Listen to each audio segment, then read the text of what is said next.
Espíritu Santo. Amén. Ven, Espíritu Santo, llena los corazones de tus fieles y enciende en ellos el fuego de tu amor. Envía tu Espíritu Creador y renovarás la paz de la tierra. Oremos, oh Dios, que iluminaste los corazones de tus fieles con la luz del Espíritu Santo. Concédenos saborear las cosas rectas en este mismo Espíritu y gozar siempre de sus consuelos celestiales. Por Jesucristo nuestro Señor. Amén. Dios te salve, María, llena eres de gracia, el Señor es contigo. Bendita tú eres entre todas las mujeres y bendito es el fruto de tu vientre, Jesús. Santa María, Madre de Dios, ruega por nosotros pecadores, ahora y en la hora de nuestra muerte. Amén. Madre de la Divina Gracia, ruega por nosotros, en el nombre del Padre, y del Hijo, y del Espíritu Santo. Amén. Habíamos hecho la diferencia entre el pecado y las consecuencias del pecado. Es la misma diferencia que entre lo que teológicamente llamamos la culpa y la pena. La culpa en sí es el pecado que cometemos y el hecho de ser culpables ante Dios. La pena son las consecuencias que ese pecado conlleva y que las conlleva tanto en el orden natural como en el orden sobrenatural. En el orden natural, el pecado tiene las consecuencias del dolor, el sufrimiento, la enfermedad, la muerte. En el orden sobrenatural, si se trata de un pecado mortal, la consecuencia, la pena, es el infierno eterno. Y aquí podemos explicar cuál fue la obra de Cristo nuestro Señor y cuál será la obra del anticristo que se nos está acercando. Mirad, la obra de Cristo Señor consistió en cargar con las consecuencias del pecado para perdonarnos el pecado.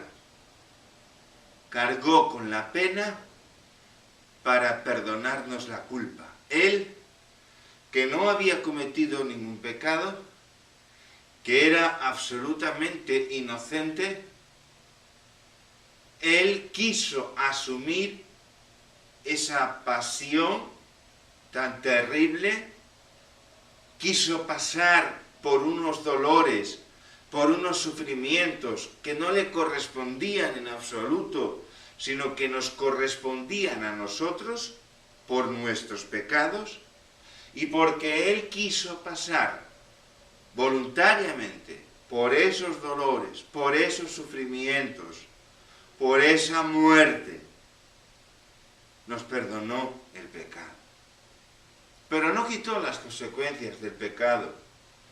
En este mundo no vayamos a encontrar en el reino de Cristo Señor la eliminación de las consecuencias del pecado. No. Él, Cristo Señor, dejó el sufrimiento, el dolor, la enfermedad, la muerte como camino hacia el cielo. A los cristianos, las consecuencias del pecado nos santifican. Sí, porque por medio de ellas somos purificados, por medio de ellas, de esas consecuencias del pecado, aceptando la voluntad de Dios, aceptando que hemos sido pecadores, por medio de su aceptación, por medio de esa purificación, somos llevados hacia el cielo, lo mismo que Cristo Señor entró en la gloria del Padre por su muerte y por su resurrección. Esa fue la obra de Cristo Señor, cargar con las consecuencias del pecado para perdonarnos el pecado. No vayamos, como os he dicho, a encontrar en el reino de Cristo la desaparición del sufrimiento físico, del dolor físico, la desaparición de la enfermedad, la desaparición de la muerte. No es que Dios lo quiera, somos nosotros quienes lo hemos querido. Somos nosotros quienes, pecando, hemos dado fuerza al diablo para que nos castigue con todos los dolores, con todos los sufrimientos. Pero no es Dios, es el diablo, es el hombre quien ha querido que las cosas fueran así, en su libertad. ¿Cuál será la obra del anticristo? Quizás a muchas personas se imaginan que el anticristo haya de ser un ser terriblemente oscuro, un ser, digamos, que produzca miedo, un ser tenebroso. Y no es verdad, no es así. Cuando el diablo nos tienta, nunca nos tienta con algo que nos parece tenebroso. No.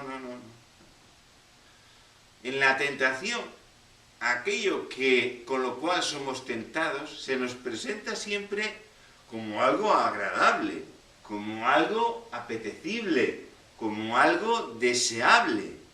Nunca en la tentación, aquello con lo que el diablo nos tienta se nos presenta como algo desagradable o como algo que no nos apetece, sino todo lo contrario, algo que nos apetece mucho, algo que nos puede resultar enormemente deseable.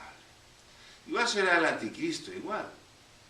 Pero la obra será la obra justo contraria de la obra que Cristo Señor hizo. El anticristo querrá eliminar las consecuencias del pecado, elevando el pecado a su máxima expresión. Justo lo contrario de Cristo. El reino del anticristo será el reino que esperan quienes están apegados a este mundo. En el reino del anticristo se luchará cada vez más, y lo hemos visto en los últimos siglos, cada vez más en contra del dolor, en contra del sufrimiento, en contra de la enfermedad, en contra de la muerte, pero multiplicando el pecado. No voy a decir, no es que sea malo, que si yo tengo un dolor me tome un medicamento para eliminar mi dolor. No es que eso sea malo, no lo es. Lo malo es el querer unirse de tal manera a este mundo y disfrutar de este mundo, que yo haga de ello el eje y el centro de mi vida, olvidando a Dios, o incluso llegando al error mayúsculo de querer hacer un Dios a mi medida. El anticristo se presentará como si fuera el verdadero Cristo. Querrá establecer un reino que será de una aparente paz, pero no paz verdadera. En otros momentos os explicaré por qué, si Dios quiere. Un reino en el que se viva realmente bien, pero tampoco será verdad, porque todo lo que el diablo hace parece verdad, pero nunca lo es, siempre es mentira. El diablo es el padre de la mentira. Los hombres creerán en el reino del anticristo, que realmente ha llegado el momento de vivir bien en este mundo y de vivir por toda la eternidad aquí. Será el reino del placer, el reino de pasarlo bien aquí. Nunca se habrá vivido en este mundo mejor que bajo el reino del anticristo, desde el punto de vista material. Pero al mismo tiempo, los hombres multiplicarán el pecado y el anticristo les invitará a multiplicar el pecado, a multiplicar las ofensas a Dios, a multiplicar esas afrentas que le hacemos a Dios con el pecado. Y daos cuenta cómo esto es verdad. Pensad en Bergoglio.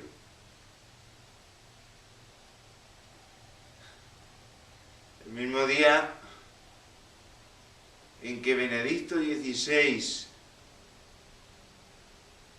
abdicaba, el día en que entraba en vigor su abdicación, un rayo cayó en la misma cúpula de San Pedro del Vaticano. Hay fotografías bien claras, un rayo en la cúpula de San Pedro. Fue elegido poco después este Bergoglio, y yo os digo que Bergoglio no es el anticristo, sino que Bergoglio es el profeta del anticristo. Daos cuenta de qué es lo que Bergoglio dice. Bergoglio habla siempre de vivir bien en este mundo. Bergoglio habla siempre de la felicidad en este mundo. Luego tiene, sí, un discurso pseudo-religioso, tiene un discurso falsamente católico, porque sus errores teológicos en los pocos meses que lleva sentado en la silla de Pedro, si los pusiéramos uno junto a otro, no cabrían en un libro. Los errores que ha expresado solamente con la palabra, no vamos a decir incluso con su manera de actuar, solo con la palabra, los errores teológicos que ha expresado llenarían ya un libro. Él habla siempre de la felicidad del hombre en este mundo, siempre. ¿No os dais cuenta? ¿No lo veis? Siempre está hablando de ayudar al necesitado, a todos los pobres, la felicidad del mundo para todos. Pero es que esa no es la misión de la Iglesia de Cristo. Es verdad que tenemos que dar de comer al hambriento, dar de beber al sediento, vestir al desnudo. Pero ese no es el fin fundamental de la Iglesia. El fin fundamental de la Iglesia es la gloria de Dios y la salvación de las almas. Él es el profeta del anticristo. En el momento en el que el anticristo aparezca, haciéndose pasar por el verdadero Cristo, los judíos lo aceptarán como si fuera el verdadero Mesías. Y Bergoglio, que es su profeta, lo presentará ante el mundo como el verdadero Cristo. Él es el falso profeta. Jamás un obispo de Roma ha hablado como habla este. Jamás. Leed la historia de la Iglesia. Leedla. Jamás un obispo de Roma ha expresado las cosas que expresa este. ¿Quién es Bergoglio? Es un lobo con piel de cordero. Un lobo con piel de cordero. Parece un cordero, pero habla como el dragón. Habla como el dragón. Y daos cuenta como a toda la gente que no es católica, Bergoglio les ha parecido muy bien. Les parece muy bien a los ateos, les parece muy bien a los comunistas, les parece muy bien a los masones. No olvidemos que Bergoglio es miembro de honor del Club Rotario, del Rotary Club. El Rotary Club, que fue fundado por la masonería como una versión suave, una versión aceptable de la misma masonería, pero es masonería, el Rotary Club. Bergoglio es miembro de honor del Rotary Club. Es, si me permitís decirlo, ese hombre de perdición que tiene que acabar de destruir lo poco que queda de la Iglesia Católica y comenzar la mayor persecución que han conocido los tiempos. Porque el anticristo, apoyado por este Bergoglio que es su profeta, el anticristo que va a instaurar un supuesto reino de felicidad en este mundo, el anticristo dirá también a los hombres: los cristianos eran los que tenían la culpa de que vosotros sufrierais. Los cristianos son los que os introdujeron en el sufrimiento y en el dolor. Os han predicado a un falso Cristo. Esto va a decir el anticristo. Os han querido tener en el dolor y en el sufrimiento para poderos controlar. Pero ahora llego yo, que soy el verdadero Cristo, y ahora vamos a instaurar el verdadero reino. Y en ese momento todo el mundo se alzará en contra de los cristianos, de los católicos, y nos destrozarán. Será la mayor persecución. No hará falta siquiera que lo manden, que lo digan. Lo hará la gente misma, creyendo que los cristianos somos los culpables de todo el dolor y de todo el sufrimiento. Lo mismo que hacían los antiguos paganos con los cristianos. Esto es lo que nos espera. La mayor persecución que está profetizada. ¿Qué podemos hacer? Pues mirad, lo único que podemos hacer frente a todo esto que ya se nos viene encima es permanecer firmes en nuestra fe católica, permanecer firmes en la verdad, y si acaso tenemos que ser mártires, darle gracias a Dios precisamente por haberse fijado en nosotros para concedernos la gracia del martirio. No hay nada más grande. Morir por Cristo es lo más grande que puede haber. Morir por Cristo es verdaderamente lo más maravilloso. El mártir entra directamente en el cielo sin necesidad de pasar por el purgatorio y tendrá la palma del martirio por toda la eternidad. Ojalá que todos los que hoy nos llamamos cristianos seamos capaces de soportar el embate del anticristo, del reino del anticristo, que ya ha empezado de alguna manera hace ya muchos años, porque esto es lo que más se valora en el mundo actual. Se valora pasarlo bien, vivir bien. Se valora evitar el dolor, evitar el sufrimiento, evitar la muerte. Nos pasamos la vida huyendo de la muerte para morir al final de ella. Yo siempre lo he pensado, digo, puedo morir con 40 años, puedo morir con 80, puedo morir con 100, pero muera con 40, muera con 80, muera con 100, al final, una vez que estoy muerto, lo mismo me da haber vivido 40 que 80, que 100, que 200. Todo lo efímero pasa, todo lo de este mundo pasa, todo lo de este mundo termina. Ya, que no lo vemos ahora, bien, pero es que yo sé que es así. Pues no he tenido yo que enterrar a mis familiares, a familiares míos, pues sí. Y ellos tampoco lo pensaron cuando vivían. Y vosotros, hijos míos, si no pensáis que en algún momento tendréis que morir, jamás seréis auténticos y verdaderos cristianos. Porque andaréis fatigándoos en lucha contra la muerte, en lucha contra el dolor, en lucha contra el sufrimiento, en lugar de admitir esas realidades como santificación y como camino para el cielo. Hemos de ser fuertes, como la roca.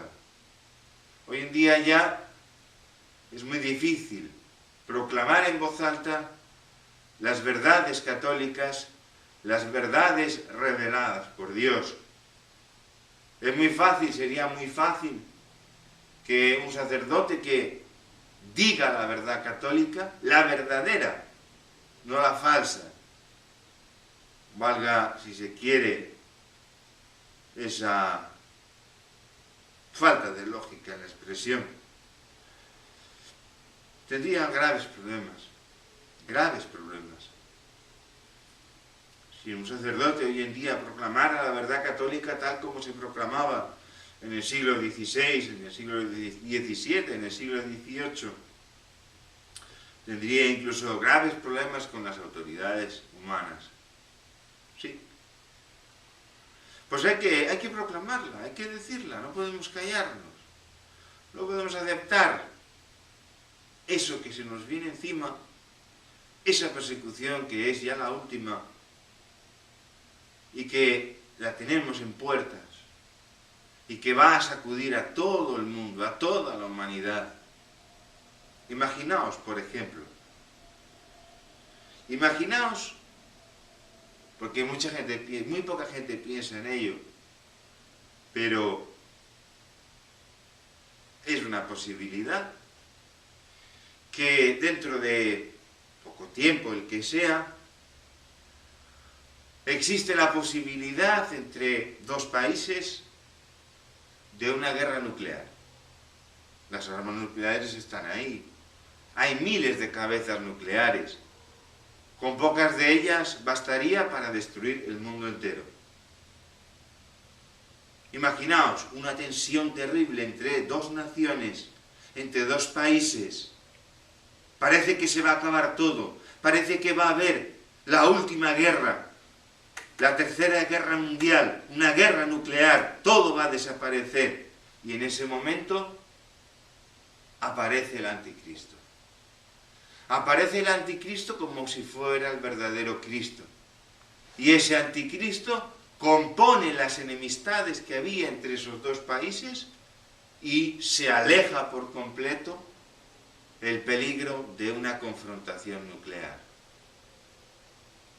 ¿Qué haría la gente? Echarse a los pies de ese anticristo, porque sería él el que les habría salvado de esa confrontación nuclear. El mundo entero se echaría a sus pies. Sería la mejor manera de presentarse ante el mundo, componiendo, deshaciendo ese peligro de destrucción total. Todo el mundo le reconocería y él podría presentarse ante todo el mundo como que era el verdadero Cristo. Y sin embargo es no el mismo diablo encarnado, porque eso es imposible, solo Dios puede encarnarse, el diablo no. Dios se encarnó en la segunda persona,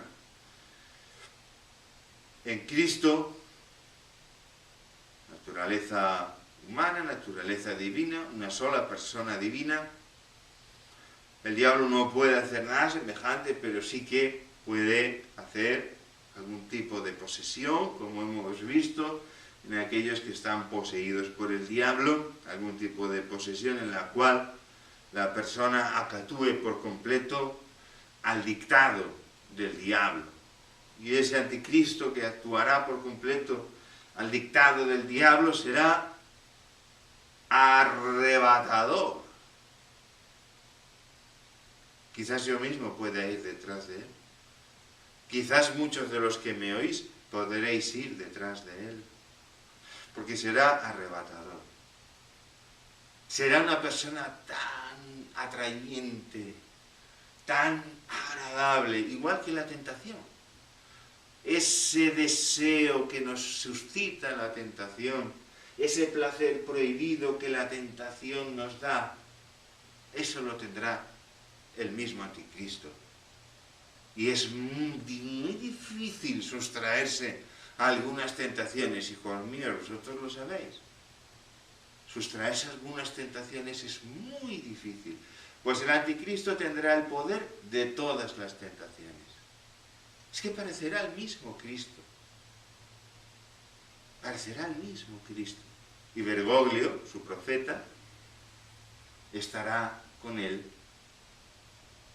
presentándolo ante el mundo, habiendo sido reconocido como Mesías por los judíos. Esto es lo que nos espera.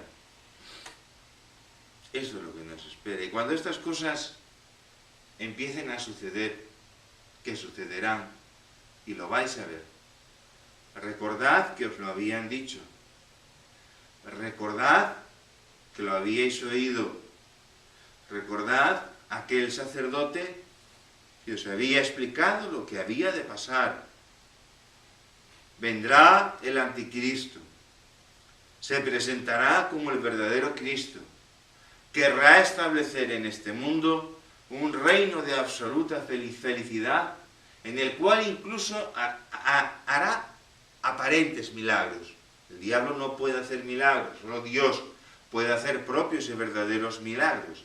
Pero sí que hará prodigios, como la desaparición quizás de algún tipo de enfermedades, como la instauración de un régimen de aparente paz, de felicidad, etcétera, etcétera, echando la culpa a los cristianos de todo el sufrimiento que ha tenido la humanidad a lo largo de la historia. Vendrá el anticristo y hará eso. Bergoglio lo recibirá y lo presentará ante el mundo.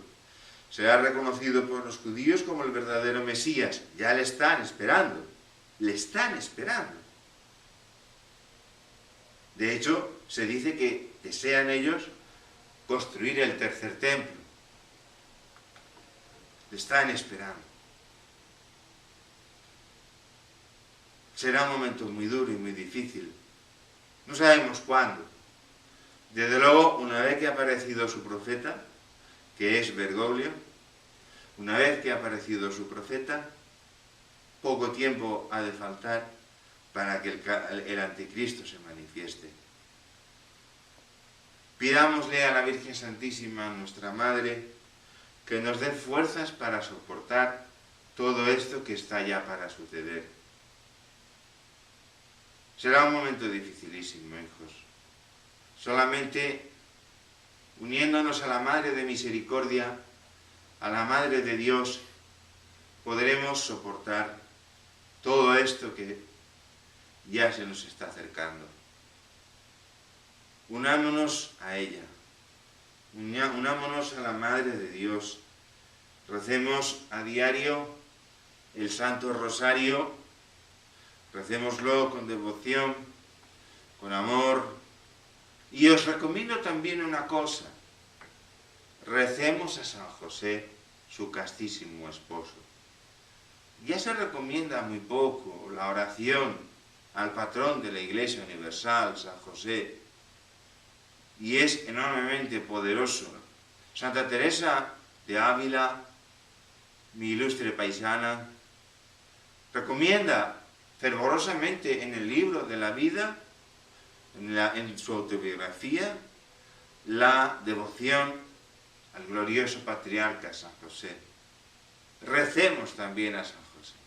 Cuando recemos el rosario, no nos olvidemos de rezar a San José. Y os recomendaría, entre todas las devociones a San José, que recemos a diario sus dolores y gozos. También se llama la devoción de los 7 domingos. Recémoslos a diario, los 7 dolores y gozos de San José. Os lo recomiendo especialmente. Acudir en este tiempo tan duro y tan difícil al patrón de la Iglesia Universal, San José, para que Él también nos ayude, nos dé fuerzas para soportar todo esto que ya está para suceder. Recemos pues a la Virgen Santísima, recemos a San José, encomendémonos a todos los santos y que haga Dios lo que quiera, como quiera y cuando quiera. A nosotros no nos corresponde más que decirle a Dios, te serviremos, Señor. Te serviremos, pero danos tu gracia. Porque sin tu gracia no te podremos servir. Sin tu gracia no podemos nada. Con tu gracia, Señor, lo podemos todo. Nos encomendamos a la Virgen Santísima, a nuestra Madre, al Sagrado Corazón de Jesús y a San José. En el nombre del Padre, y del Hijo, y del Espíritu Santo.